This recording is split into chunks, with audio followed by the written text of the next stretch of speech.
जय हिंद दोस्तों। मेरा नाम रजनीश है और एसएससी सीपीओ 2023 के थ्रू मेरा सिलेक्शन हुआ है as a sub inspector in Delhi police with all India rank 90। आज इस वीडियो में हम लोग जीडी के मेडिकल और फिजिकल के बारे में बात करेंगे।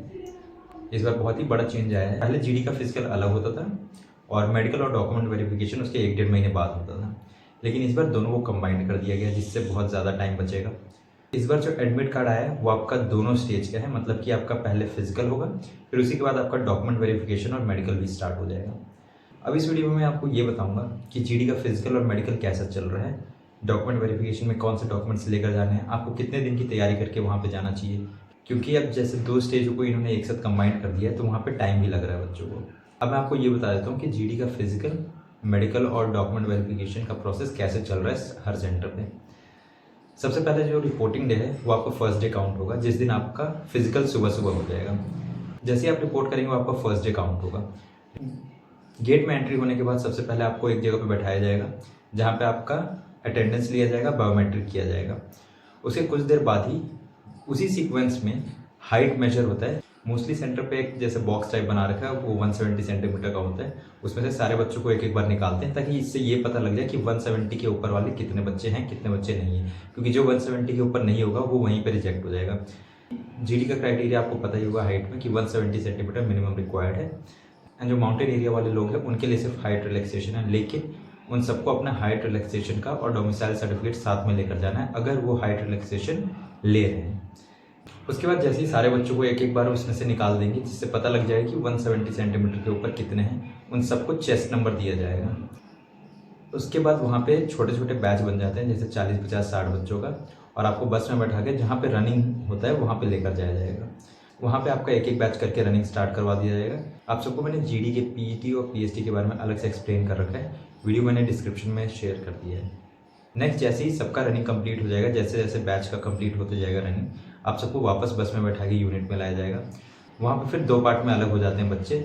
जो 5 किलोमीटर जिन्होंने कर लिया है 24 मिनट में, उनका एक अलग ग्रुप बना देंगे, और जिन्होंने नहीं किया उनका अलग ग्रुप बना देंगे। क्योंकि जिन जिन का क्वालिफाई नहीं होगा रनिंग, उन सबको वो उसी टाइम पे थोड़ी देर बाद वाइंड अप करके वो भेज देंगे, क्योंकि उसके बाद उनका आगे कोई काम नहीं है। और जितने बच्चे क्वालिफाई कर जाएंगे उनको वो वहीं पर थोड़ी देर बैठा के रखते हैं। फिर उसके बाद जो सेकेंड स्टेप है वो है डॉक्यूमेंट वेरिफिकेशन। यहाँ पे दोबारा से छोटे छोटे ग्रुप्स में आपको बांट दिया जाएगा और आपका डॉक्यूमेंट वेरिफिकेशन स्टार्ट हो जाएगा। डॉक्यूमेंट वेरिफिकेशन में आपको क्या क्या लेकर जाना है ये मैं आपको अच्छे से एक्सप्लेन कर देता हूँ। सबसे पहले जिस दिन आपका रिपोर्टिंग है उस दिन के लिए आप एडमिट कार्ड लेकर ही जाओगे, ठीक है। मैं आप सबको यही रिकमेंड करूँगा कि आप सब अपना कलर प्रिंट में लेकर जाना है admit card. Black and white में कभी कभी फेस सही से नहीं दिखता है, तो आप सब अपने एडमिट कार्ड का कलर प्रिंट ही लेकर जाना। नेक्स्ट जो उसके बाद जो डॉक्यूमेंट वेरिफिकेशन में डॉक्यूमेंट्स रिक्वायर्ड है मैं उनका एक लिस्ट बता देता हूँ। सबसे पहले 10th का सर्टिफिकेट इसमें कंपलसरी है। नेक्स्ट जो अपने हाईएस्ट क्वालिफिकेशन का डाला हुआ है, जैसे 12th का या फिर ग्रेजुएशन का, वो आपको उसका सर्टिफिकेट और डिग्री लेकर जाना है। उसके बाद आपका एक ओरिजिनल आइडेंटिटी कार्ड आपके पास होना चाहिए, जैसे आधार कार्ड या फिर ड्राइविंग लाइसेंस या कुछ भी। नेक्स्ट जो इंपॉर्टेंट चीज़ है वो आपका हो गया कास्ट सर्टिफिकेट। जो भी बच्चे यूआर के अंडर फॉल नहीं करते हैं, जो कि ओबीसी, एससी, एसटी या फिर जो ईडब्ल्यूएस वाले भी हैं, वो सब अपना सर्टिफिकेट लेकर जाएंगे, जो कि क्रूशियल डेट से पहले का होना चाहिए। नेक्स्ट जो भी बच्चे अगर हाइट रिलैक्सेशन ले रहे हैं, जो भी पहाड़ी एरिया से हैं, वो अपना हाइट रिलैक्सेशन का सर्टिफिकेट ज़रूर लेकर जाना। नेक्स्ट जो इंपॉर्टेंट चीज़ है वो है डोमिसाइल सर्टिफिकेट। ये कंपलसरी है, ये आप ज़रूर लेकर जाना। इसके अलावा आप सब अपना 10 पासपोर्ट साइज़ कलर फ़ोटो रख लेना, और इन सारे डॉक्यूमेंट्स का 2-2 सेट अलग से करवा के अपने फाइल में रख लेना। इसके अलावा अगर किसी बच्चे के पास एनसीसी सर्टिफिकेट है, जैसे ABC, जिनका मार्क्स उनको जीडी में मिला है, तो वो सर्टिफिकेट लेकर जाना कंपलसरी है। ये वो हो गए डॉक्यूमेंट जो आपको लेकर ही जाना है। सारे डॉक्यूमेंट्स का 2 कॉपी करवा लेना। डॉक्यूमेंट्स के साथ 2 सेट पक्का फोटो कॉपी आप लेकर जाना।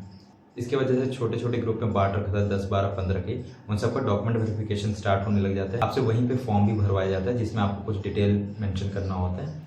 फिर वो आपका डॉक्यूमेंट वेरिफिकेशन करेंगे। 2-3 टेबल लगे रहते हैं जहाँ पे ऑफिसर्स बैठते हैं, वो आपका डॉक्यूमेंट वेरिफिकेशन करते हैं। जैसे जैसे आपका डॉक्यूमेंट वेरिफिकेशन होता रहेगा उसी दिन, मतलब ये अभी मैं सब कुछ फर्स्ट डे का ही बता रहा हूँ, अगर जैसे जैसे बच्चों का कंप्लीट होते जाएगा उसके कुछ ही देर बाद आपसे मेडिकल का फॉर्म भी भरवा लिया जाएगा और उसी दिन से आपका मेडिकल भी स्टार्ट हो जाएगा।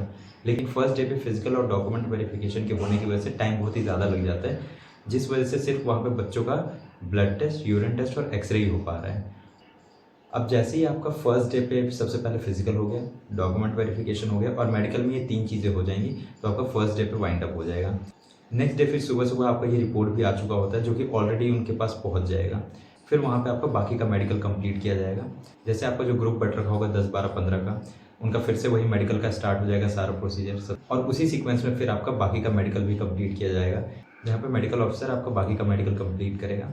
उसमें आपका आइस चेक होगा, डेंटल पॉइंट चेक किया जाएगा, ईएस चेक होंगे, नॉकनीस चेक किया जाएगा, एल्बोस देखा जाएगा। जितनी भी चीज़ें मेडिकल में देखी जाती है वो सब आपका वहीं पे चेक किया जाएगा। तो सेकेंड डे पे आपका मेडिकल कंप्लीट हो जाएगा। अब जिन जिन बच्चों का मेडिकल वहाँ पे ऑन ग्राउंड फिट होगा उनका 2 दिन में ही सारा प्रोसीजर कंप्लीट हो जाएगा। लेकिन अगर किसी बच्चे को री मेडिकल मिलता है तो उनको वहीं पे by end of the day बता दिया जाएगा कि किस चीज़ के लिए उनको री मेडिकल मिला है, और फिर नेक्स्ट डे आपको फिर री मेडिकल करवाया जाएगा। जैसे कि अगर बाई चांस किसी को री मेडिकल मिलता है वेरिकोज वेन्स में, तो नेक्स्ट डे क्या होगा कि उनको एक फिर से अलग से फॉर्म भरवाया जाएगा कि इस चीज़ के लिए आपका री मेडिकल है, और आपको फिर जहाँ भी अगर वो प्राइवेट हॉस्पिटल या जहाँ भी ले जाते हैं वहाँ पे वो ले जाएंगे। फिर आपको वो टेस्ट होगा जिससे पता लगेगा कि क्या वो वेरिकोज वेन्स है या नहीं है। ऐसे जिसका जो भी री मेडिकल का पॉइंट होगा वो सब आपका वहाँ पे एक फॉर्म में फिल किया जाएगा, आपको हॉस्पिटल ले जाएंगे, उसके लिए जो भी नेसेसरी टेस्ट होंगे वो करवाए जाएंगे, और फिर वापस से आपको दोबारा से यूनिट में लाएंगे, जहाँ पे चीफ मेडिकल ऑफिसर और 2 मेडिकल ऑफिसर चेक करेंगे कि आपके रिपोर्ट्स कैसे आए हैं, क्या वो चीज़ सही है या नहीं है, कि आप फिट हो या नहीं हो। अगर जैसे वेरिकोज वेन्स के लिए वहाँ पे कलर डॉपलर टेस्ट होता है, और जैसे ही आपका वो कलर डॉपलर टेस्ट होगा और हॉस्पिटल से रिपोर्ट आएगा कि आपको वेरिकोज वेन्स नहीं है, तो फिर वो मेडिकल ऑफिसर और चीफ मेडिकल ऑफिसर वहाँ पे आपको क्लैरिफाई भी कर देंगे कि ओके आपका ये ठीक है एंड कोई प्रॉब्लम नहीं है, तो आप मेडिकली फिट हो। फिर ये जैसे जैसे सबका री मेडिकल का भी एग्जामिनेशन हो जाएगा, उसी टाइम सारे बच्चों को बता दिया जाएगा कि आप मेडिकली फिट हो या नहीं हो। जिन बच्चों का अगर थोड़ा बहुत डाउट रहता है तो उनको वहीं पे रिजेक्ट नहीं करते हैं, उनका दोबारा से री मेडिकल होता है। जैसे कुछ पॉइंट होता है वेट का, या फिर किसी का बीपी का पॉइंट होता है, ब्लड प्रेशर का, तो इन सब में उनको टाइम भी दिया जाता है। वहाँ पे उनको फिर नेक्स्ट डे बुलाया जाता है ताकि वो अच्छे से चेक कर सके कि हाँ ये सही में पॉइंट है या नहीं है। जैसे जैसे री मेडिकल भी कंप्लीट हो जाएगा, बच्चों को उसी दिन शाम को बता दिया जाता है रिजल्ट कि ओके आपका मेडिकली फिट है, और उनको साथ में रिजल्ट पकड़ा दिया जाता है। सबसे पहले तो आपको ये बता देता हूँ कि आप एटलीस्ट 3 दिन का सोच के वहाँ पे जाओ कि आपको 3 दिन वहाँ पे रहना पड़ सकता है, तो उस अकॉर्डिंग आप अपने कपड़े वगैरह जो भी आपकी नेसेसरी चीज़ें हैं वो आप लेकर जाओ वहाँ पे, ताकि अगर आपका 2 दिन में ही आपका वहाँ पे फिजिकल, डॉक्यूमेंट वेरिफिकेशन और मेडिकल हो जाता है तो आप 2 दिन में वापस लौट आओ। और अगर आपको बाई चांस री मेडिकल मिलता है तो आपको 1 दिन अगर और रहना पड़े तो वहाँ पे कोई प्रॉब्लम ना हो। अब कुछ इंपॉर्टेंट चीज़ें हैं जो आपको माइंड में ज़रूर रखनी है। सबसे पहले तो ये कि जहाँ पे भी आपका फिजिकल और मेडिकल का सेंटर पड़ रहा है, आप वहाँ पे एटलीस्ट 1 दिन पहले वहाँ पे शाम तक पहुँच जाए। अगले दिन आपका सुबह सुबह फिजिकल होगा तो आपको वहाँ पे अच्छा परफॉर्म करना है, इसलिए आप 1 दिन पहले पहुँच जाओगे तो वहाँ पे आप आराम से रेस्ट कर पाओगे, खा पी पाओगे आराम से, और नेक्स्ट डे आप अच्छे से परफॉर्म भी कर पाओगे। जो डॉक्यूमेंट्स है वो आपको संभाल के लेकर जाना है, क्योंकि वो आपके ओरिजिनल डॉक्यूमेंट्स है, तो उसको बहुत ही संभाल कर रखना अपने पास।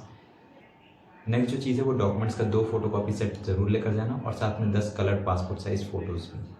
इसके अलावा जब आप फर्स्ट डे सेकेंड डे रुकोगे तो ट्राई करना वहाँ पे सिर्फ हेल्दी खाना खाने का, क्योंकि वहाँ पे आपका फिजिकल है, मेडिकल भी होना है, तो आप सब कोशिश करना वहाँ पे कि आप हेल्दी खाना खाओ, कुछ भी ऐसे बाहर का जंक फूड वगैरह ना खाओ। बाकी डॉक्यूमेंट्स का एग्जैक्ट लिस्ट मैं अभी आपको स्क्रीन पे शेयर कर देता हूँ, ताकि किसी को भी कोई डाउट ना हो कि क्या डॉक्यूमेंट्स लेकर जाने हैं क्या नहीं।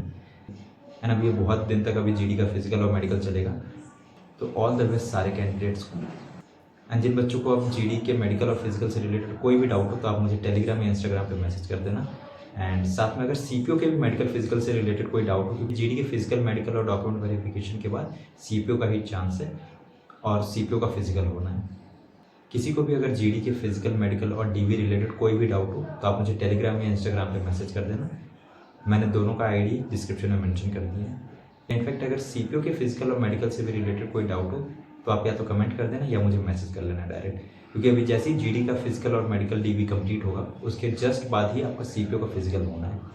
तो ऑल द बेस्ट सारे बच्चों को जिनका जीडी का फिजिकल और मेडिकल है वो आप अच्छे से तैयारी करके वहाँ पे जाओ, and all the very best. And जिनका भी सीपीओ का फिजिकल और मेंस होना है, आप सब अपना फिजिकल का मेंटेन करो, अभी से ही प्रैक्टिस करते रहो, ताकि उस दिन वहाँ पे आपको कोई प्रॉब्लम ना हो, क्योंकि सीपीओ का फिजिकल हल्का सा कॉम्प्लिकेटेड होता है, उसमें काफ़ी सारे इवेंट्स है। मैंने अलग से एक डेडिकेटेड वीडियो भी डाला हुआ है सीपीओ के फिजिकल से रिलेटेड, आप सब देख सकते हैं, लिंक मैंने डिस्क्रिप्शन में डाल दिया है।